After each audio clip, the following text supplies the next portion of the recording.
Me da mucho gusto y es un honor para mí entrevistar a Alejandro Díaz de León, el gobernador del Banco de México, pues ya en una de las últimas entrevistas en su carácter de gobernador, aunque estoy seguro que pues todavía queda un futuro muy luminoso y mucho que aportar al país. Y por supuesto, Alejandro, pues un honor, muchas gracias. Rodrigo, siempre un gusto, la verdad que siempre ha sido un gusto y un abrazo. Gracias, Alejandro. Y bueno, mi primera pregunta es, pues muy humana. ¿Qué es lo que más vas a extrañar de ser gobernador del Banco de México? Que además, pues es la cereza de un pastel de una larga trayectoria profesional en donde tú, pues, te formaste en el Banco de México. ¿Qué es lo que vas a extrañar terminando esta etapa? Como tú comentas, fue hace un poco más de 30 años cuando arranqué mi carrera profesional aquí en el banco. Realmente fue mi formación profesional. Así que se va a extrañar a las personas, a la institución, a la interacción, los temas, pero estoy seguro que encontraremos otras cosas con las cuales estar entretenidos. Y lo que menos vas a extrañar, la presión ¿qué dirías tú que es algo que vas a descansar de la responsabilidad que tienes? Yo creo que es parte de la responsabilidad y yo creo que han sido pues tiempos muy retadores, el COVID, algunas de estas cosas que hemos enfrentado sin precedente.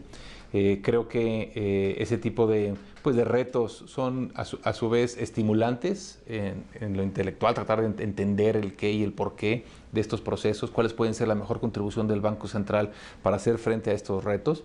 Así que eso, por un lado, siempre preocupa, pero también es parte de lo que motiva a tratar de encontrar los mejores caminos y la mejor aportación del Banco Central en un entorno global muy complejo. Claro.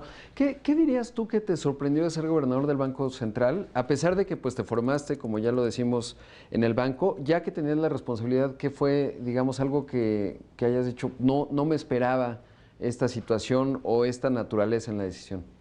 Yo diría que la interacción con la Junta de Gobierno ha sido muy constructiva y yo creo que también el identificar que a pesar de diferencias en la percepción, en el ángulo, la experiencia o la preocupación de algunos miembros de la Junta, todos tenemos nuestra, digamos que ángulo de experiencia y también ángulo de mayor riesgo de lo que estamos enfrentando.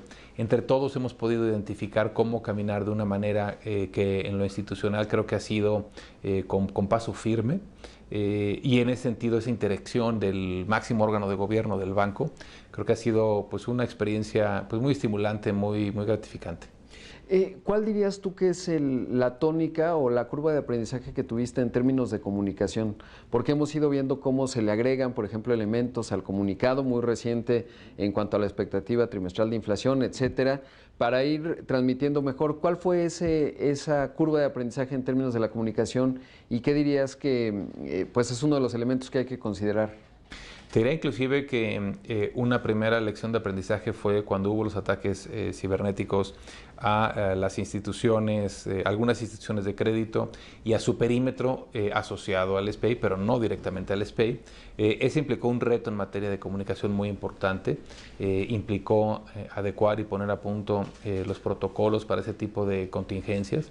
Por otro lado, en materia de política monetaria, creo que también el COVID y cómo han cambiado las cosas de manera muy importante.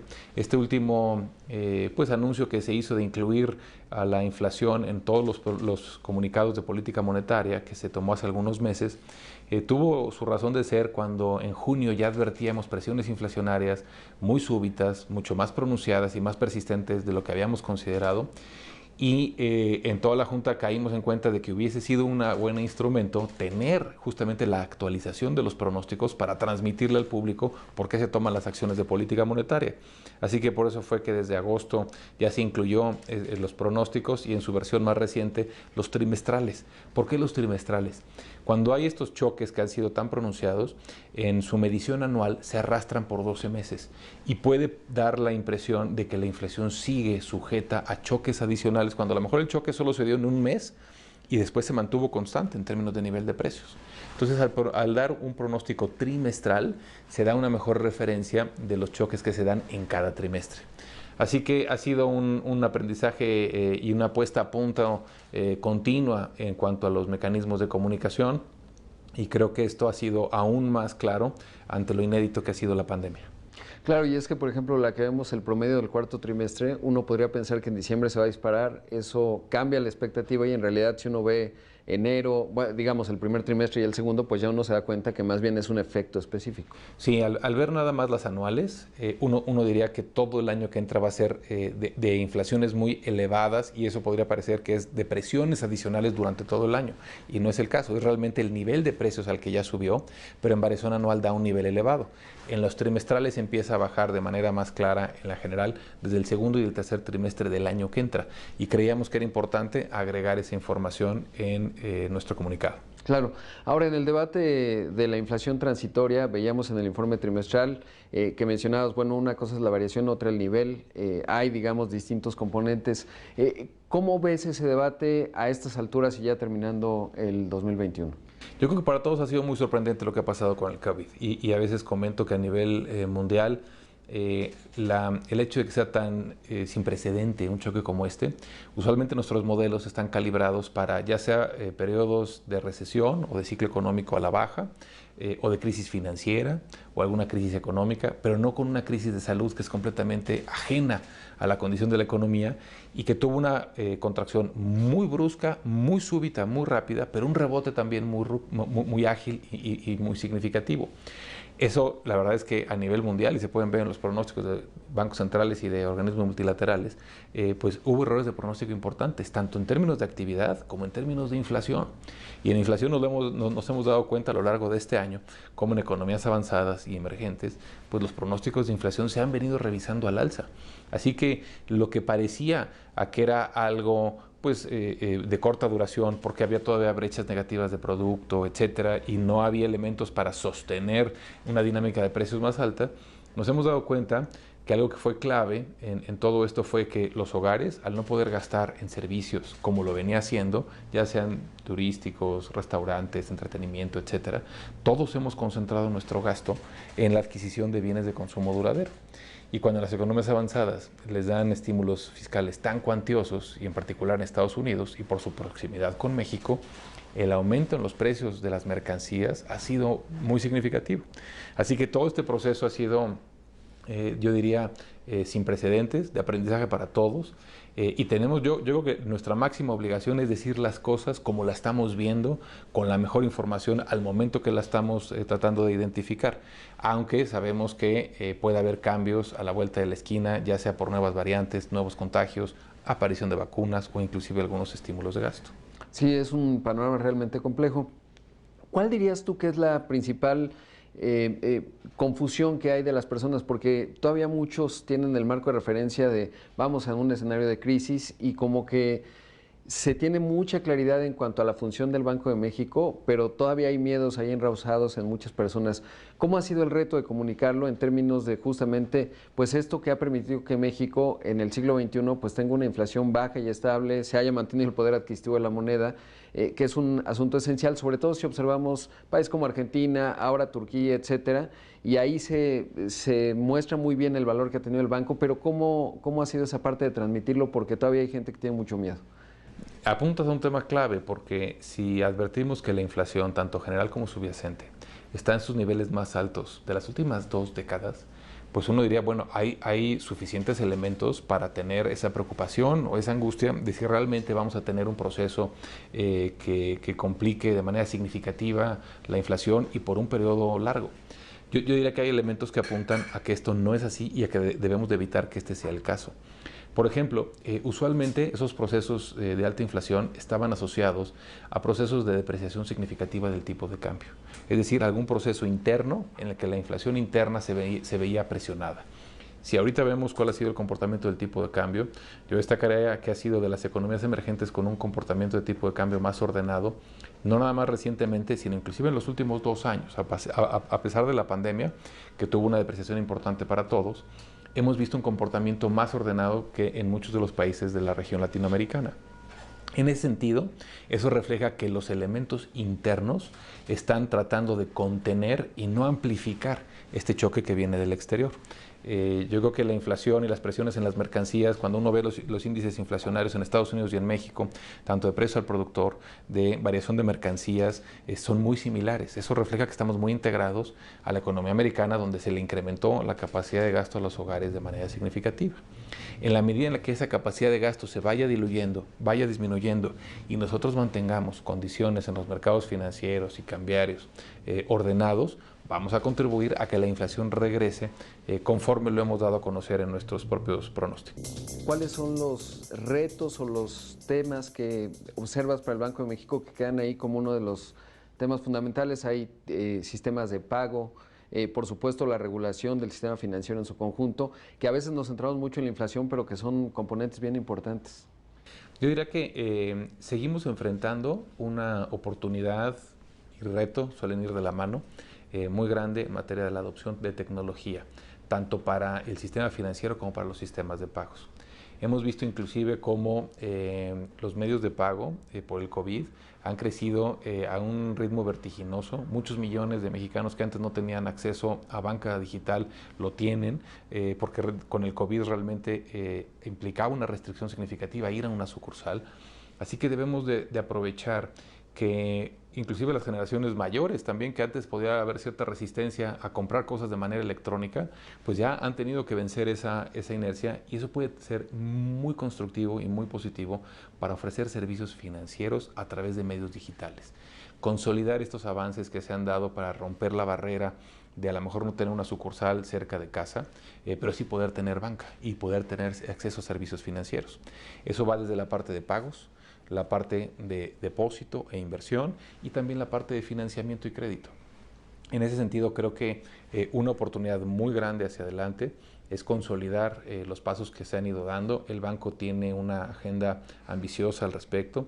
La Junta de Gobierno, de manera muy amplia, ha sido muy entusiasta de todos estos temas, así que estoy seguro que el banco hacia adelante seguirá impulsando este tipo de soluciones digitales, tanto en el ambiente de pagos como de sistema financiero, en beneficio del usuario.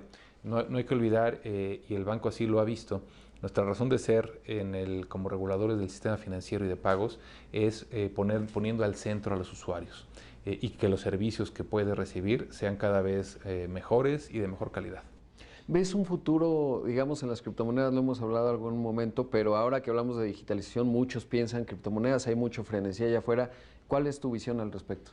En términos generales, yo te diría que hay dos mundos o dos posibilidades. Una es criptomonedas que rivalizan con o que buscan sustituir a otras monedas. Y yo ahí creo que es importante distinguir que el mundo, y a lo largo de muchísimos años, ha identificado que la mejor manera de proveer dinero a una sociedad es a través de un emisor único, un emisor público con un objetivo de largo plazo en beneficio de la sociedad. Esos somos los bancos centrales. Eso no significa que haya soluciones criptográficas y de criptoactivos que puedan tener aplicaciones y mérito en sí mismas, pero no necesariamente como moneda. Lo que es moneda debe cumplir con tres funciones. Todo dinero debe cumplir con ser un medio de pago ágil y ampliamente aceptado, un buen resguardo de valor, y también debe de ser un buen numerario o referente de precio para todos los bienes en la economía. Cuando tú tienes un criptoactivo cuyos precios oscilan de manera muy profunda, no es un buen instrumento como dinero. Que se pueda transaccionar a lo mejor de tu teléfono al mío con cierta agilidad, eso no lo convierte en dinero. Lo convierte, podemos decir, podemos hacer trueque. Y ahora tenemos algunas empresas que pueden querer aceptar algunas de estos criptoactivos, pues es un trueque, y a lo mejor hay aplicativos que pueden facilitar el trueque, pero no lo convierte en dinero.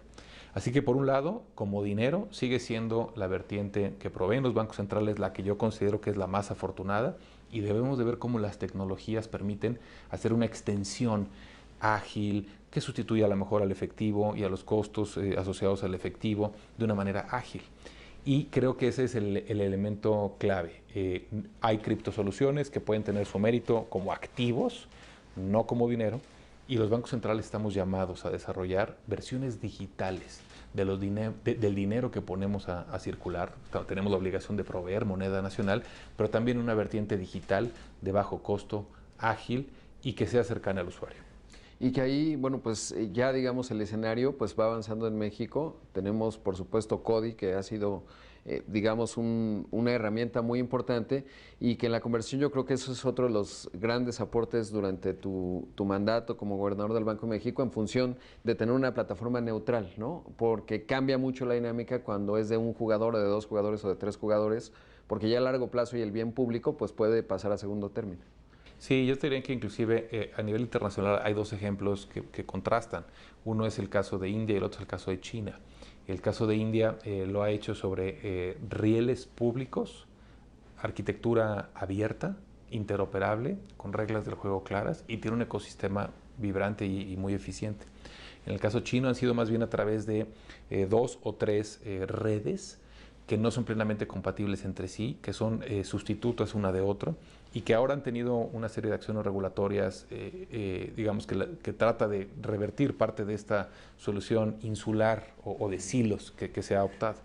En el caso de México, nosotros vemos al SPEI precisamente como esos rieles públicos, neutrales, abiertos para todos, donde cada banco o institución financiera puede montar su solución, su plataforma, pero sobre esos rieles que son homogéneos para todos, sentimos que eso es una solución más ágil y con más competencia en beneficio de los usuarios.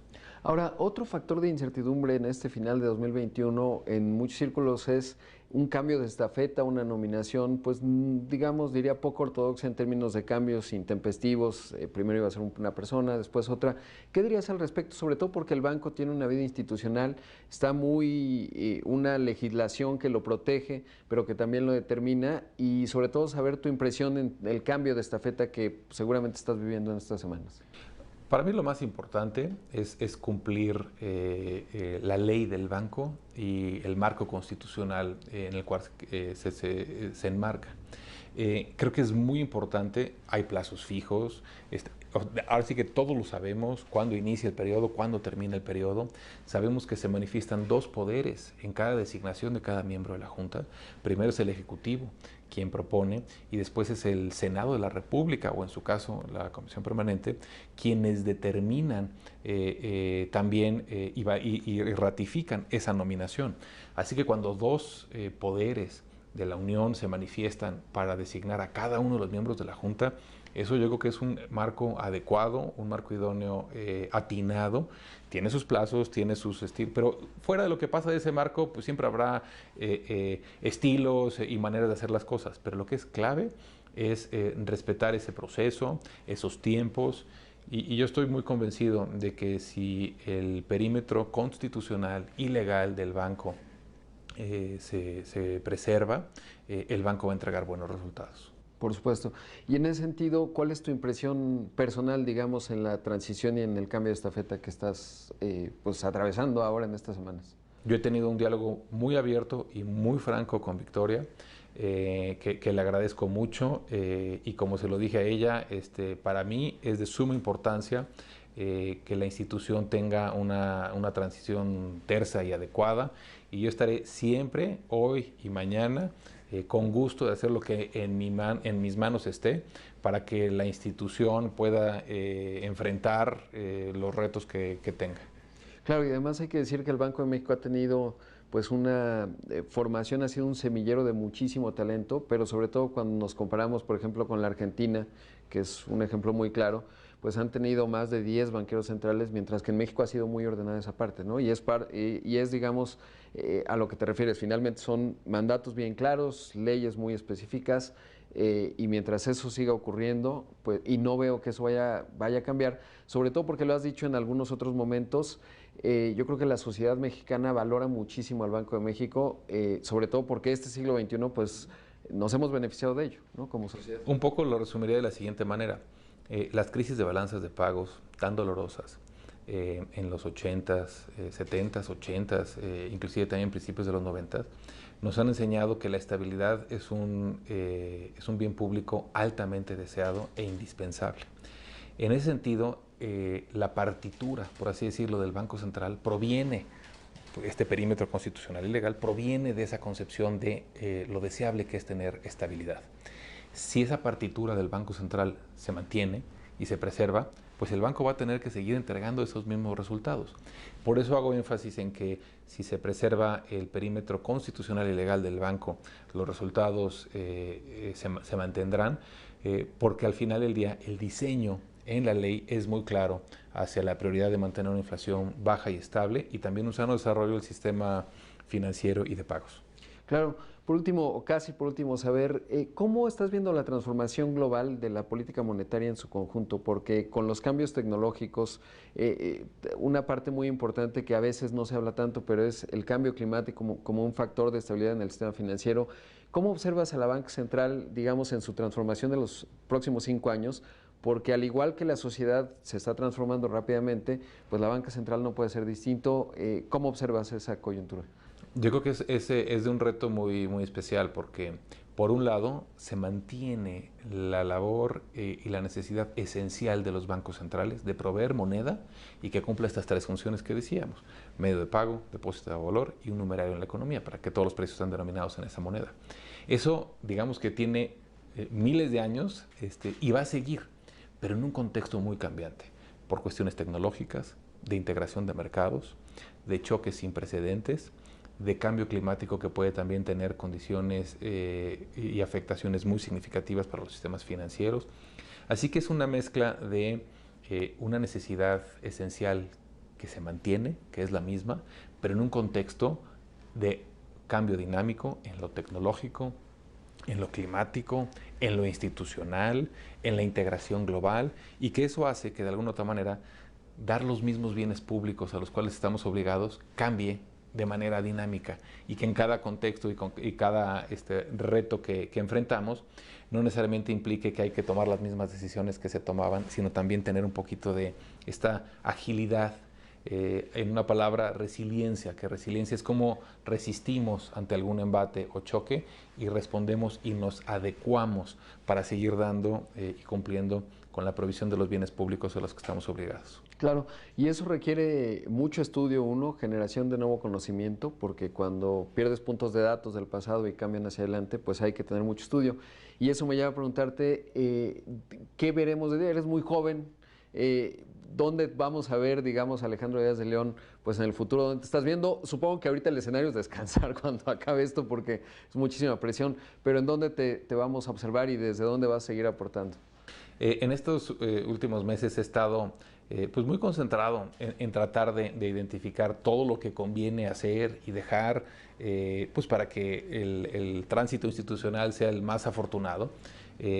A partir de enero tendré tiempo suficiente para identificar pues diferentes posibilidades y oportunidades. No tengo nada predefinido. Yo creo que eso dependerá un poco también de identificar con más claridad algunas oportunidades.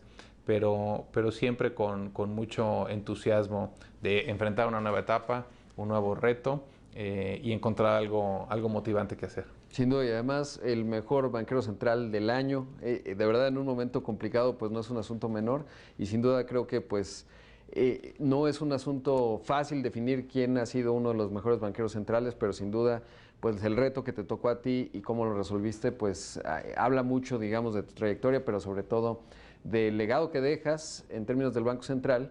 Y además diría, y lo he dicho al aire, una de las cerezas del pastel pues es el espléndido Museo del Banco de México, que de verdad creo que aporta mucho a la sociedad, sobre todo porque permite transmitir de manera muy sencilla esto que ha logrado construir México pues en estas últimas décadas, que es algo muy valioso y que espero que siga hacia adelante. Así que muchas gracias por la entrevista, ha sido un honor interactuar profesionalmente contigo, Alejandro. Muchas gracias. Rodrigo, al contrario, el agradecido soy yo. Muchas gracias por la oportunidad. Gracias. Pues ahí tenemos al gobernador del Banco de México, Alejandro Díaz de León.